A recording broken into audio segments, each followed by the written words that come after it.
Masak nasi Arab Mandi Sultan dari Kianis. Jom kita tengok bahan-bahan dia. Bahan-bahan yang diperlukan dalam nasi Arab Mandi Sultan ialah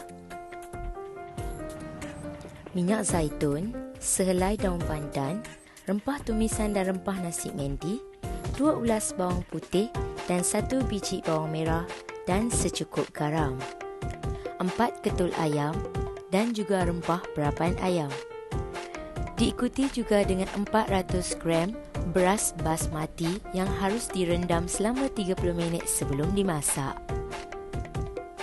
Masukkan air ke dalam pengukus, lalu kukus ayam sehingga 10 hingga ke 15 minit. Setelah ayam yang telah dikukus sudah masak, angkat ayam dan ketepikan.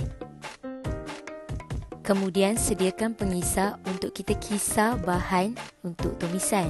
Masukkan bawang merah, bawang putih, kemudian kisar sehingga halus.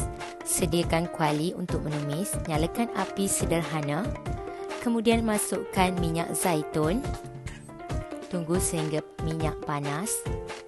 Kemudian kita boleh masukkan bahan tumisan. Masukkan semua perlahan-lahan. Gaul bahan tumisan sehingga rata. Kemudian masukkan daun pandan untuk menaikkan lagi aroma nasi mendi kita. Kemudian masukkan bahan yang kita telah kisar sebentar tadi. Okey, dan tunggu sebentar sehingga aroma bahan kisar naik. Seterusnya masukkan rempah nasi mendi. Okey, masukkan semua. Kemudian gaul dan letakkan sedikit air. Dan gaul sehingga pecah minyak. Kemudian masukkan 3 cawan air rebusan ayam sebentar tadi. Masukkan secara perlahan-lahan ya. Okey, kemudian gaulkan sehingga ianya mendidih. Okey? Setelah bahan tumisan telah mendidih, masukkan bahan tumisan ke dalam periuk nasi dan diikuti dengan air rebusan. Sukat air dengan betul ya. Dan kemudian masukkan garam secukup rasa. Kemudian biarkan sehingga nasi mendi masak.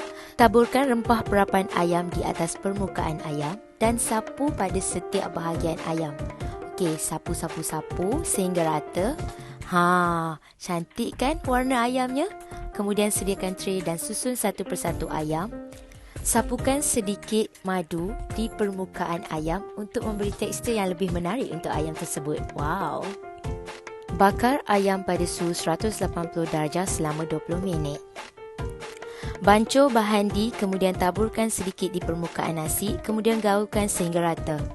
Gunakan bahan iaitu arang dan bakar sehingga menjadi bara api. Setelah arang telah menjadi bara, letakkan mangkuk kecil atau kita boleh menggunakan aluminium foil. Letakkan di tengah, kemudian letakkan sedikit minyak zaitun dan letakkan bara dan tutup semula periuk nasi.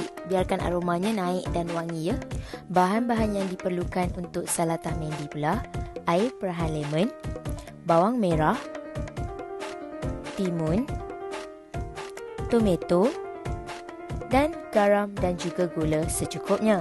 Ikan mangkuk, kemudian masukkan bawang merah, tomato, timun, gula, garam dan air perahan lemon.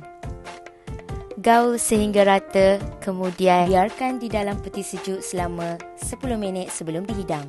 Bahan-bahan yang diperlukan untuk membuat sambal Mandi Sultan pula, air perahan lemon, timun, bawang putih, bawang merah, 16 biji cili padi, tomato dan juga gula dan garam secukup rasa.